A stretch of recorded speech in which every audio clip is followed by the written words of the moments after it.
going forward, it is also going to be similar in her everyday life. As soon as, there's certain criteria in a situation, the same level of frustration is going to appear. It may look slightly different, but it will be the same thing, which is why you've got to learn to feel what frustration is.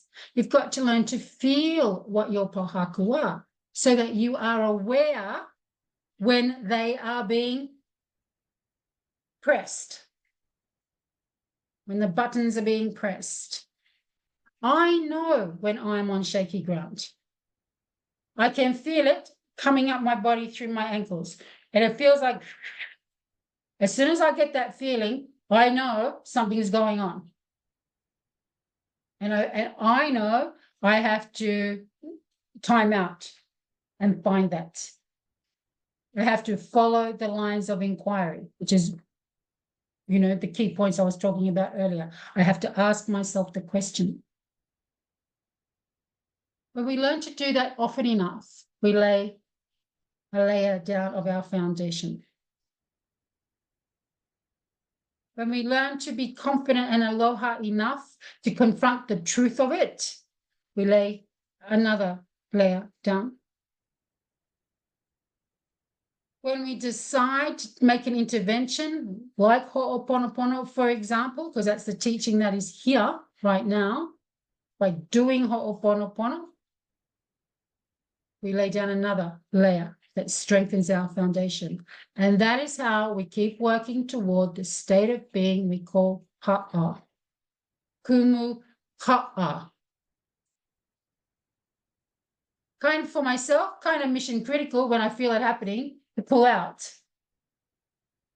Because, that's my title. Do I get it right every time? Not at all. Not at all. Do I feel disappointed in myself when I don't get it right all the time? Absolutely. But I don't nail myself to the cross either. Because that's not going to help. That's just another pohaku. What do I do? The same thing that I'm saying to you. I go back to the teachings. I go back to the teaching of the akua. I go into puli, the teaching of puli.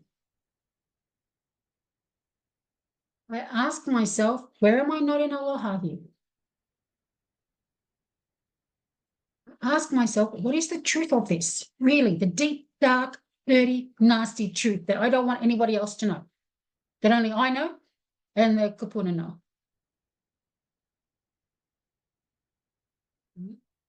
Then I work it. If I have to go to ho'oponopono, then I will go. It may be another kind of intervention, but I will do the work. Because the most important thing for me, Julia, is to be in that alignment. That cannot be compromised for me.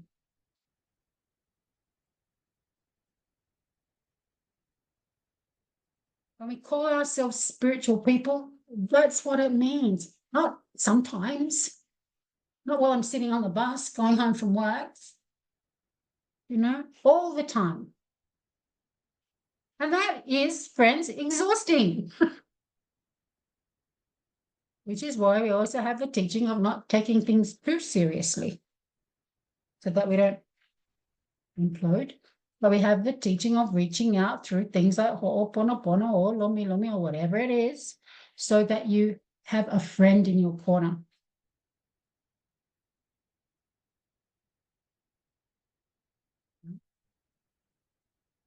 And we can learn to be vulnerable. We can learn that it's safe to be vulnerable with whoever, we're doing our work with, which is why it's important to do your work with someone else, whatever that work looks like.